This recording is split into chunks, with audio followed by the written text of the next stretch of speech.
મિત્રો, આજે વાત કરવી છે પ્રજાવત્સલ્ય અને ખેડૂતોને સોનાના ઝાડ કહેનારા એવા ગોંડલના મહારાજા ભગવતસિંહજીની. ગોંડલના મહારાજ સર ભગવતસિંહજી એમ કહેવાય કે એક વખત ઘોડા પર સવાર થઈને કોઈ ગામની મુલાકાતે જઈ રહ્યા હતા.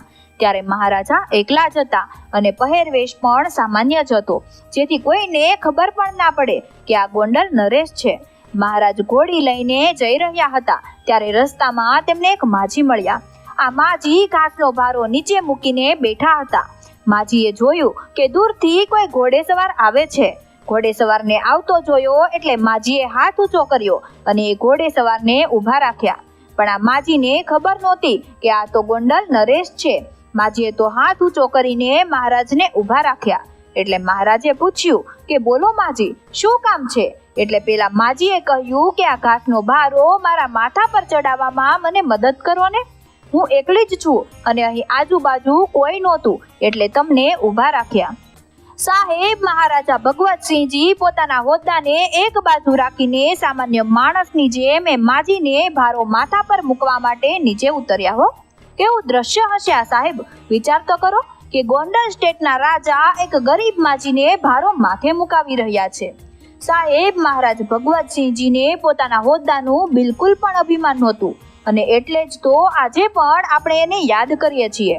એટલે મિત્રો, એમ કહેવાય કે રાજા માજીને ભારો મુકાવવા માટે નીચે ઉતર્યા.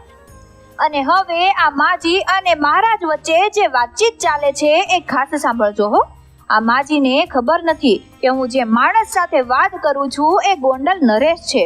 એટલે માજી ઘોડેસવારને એમ કહે છે કે ભાઈ, આ આપણા ભગા બાપુ જો થાકલા કરી આપે ને તો કોઈ ભારો ચડાવવા વાળાની મદદની જરૂર ન પડે. મહારાજા પણ માજી સાથે સામાન્ય માણસની જેમ જ વાત કરે છે. હો, રાજા પૂછે છે કે માજી, આ થાકલા એટલે શું? એટલે પેલા માજી વિસ્તારથી સમજાવે છે કે માણસની ઊંચાઈ જેટલા બે મોટા પથ્થર ઊભા રાખીને તેના પર એક આડો પથ્થર મૂકીને જે તૈયાર કરવામાં આવે ને એને થાકલો કહેવાય. વટે માર્ગો થાક ઉતારવા માટે માથા પરનો ભારો ઉપરના આડા પથ્થર ઉપર રાખીને થોડો વિસામો ખાઈ શકે અને જ્યારે ફરી આગળ વધવું હોય ને ત્યારે કોઈ ભારો ચડાવવા વાળાની જરૂર ના પડે. જો થાકલા હોય ને તો વટે માર્ગો તેના પર ભારો મૂકીને આરામ કરી શકે અને પછી ભારને સીધો પોતાના માથા પર લઈ શકે.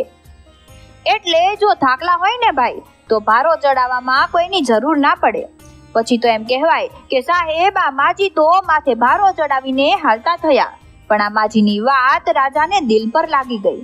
મહારાજા જ્યારે પોતાનું કામ પતાવીને ગોંડલ પાછા આવ્યા એટલે તરત જ થાકલા બનાવવાનું કામ શરૂ કરાવ્યું.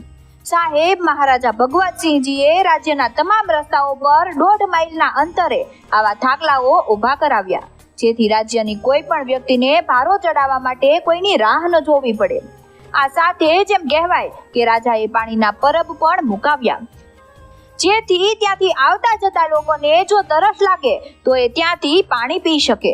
સાહેબ, એમ કહેવાય કે પ્રજાના કલ્યાણ માટે રાજાએ તુરંત થાકલા અને પાણીના પરબ બનાવી દીધા. હો, પછી તો એમ કહેવાય કે માજીને રાજ દરબારમાં બોલાવવામાં આવ્યા. આ માજીને તો ચિંતા થવા લાગી કે મારાથી શું ભૂલ થઈ હશે કે મને રાજ દરબારમાં બોલાવી છે.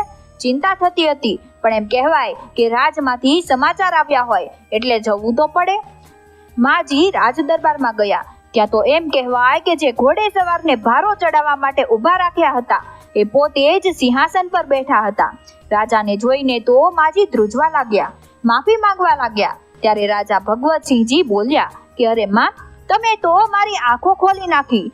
પ્રજાના હિત માટે કામ કરવું એ તો મારી ફરજ છે, મારું કર્તવ્ય છે. મિત્રો, આવા પ્રજાવત્સલ રાજા સર ભગવતસિંહજીના પ્રજાલક્ષી શાસનને શત શત વંદન. આવા પ્રજાવત્સલ રાજાને લોકો હંમેશા યાદ રાખશે. તો મિત્રો, તમને અમારો વિડીયો પસંદ આવ્યો હોય તો વિડીયોને લાઈક કરો અને વધુમાં વધુ શેર કરો તથા અવનવા આવા જ વિડીયો જોતા રહેવા માટે અમારી ચેનલને ફોલો તથા સબસ્ક્રાઇબ કરવાનું ના ભૂલતા. ધન્યવાદ.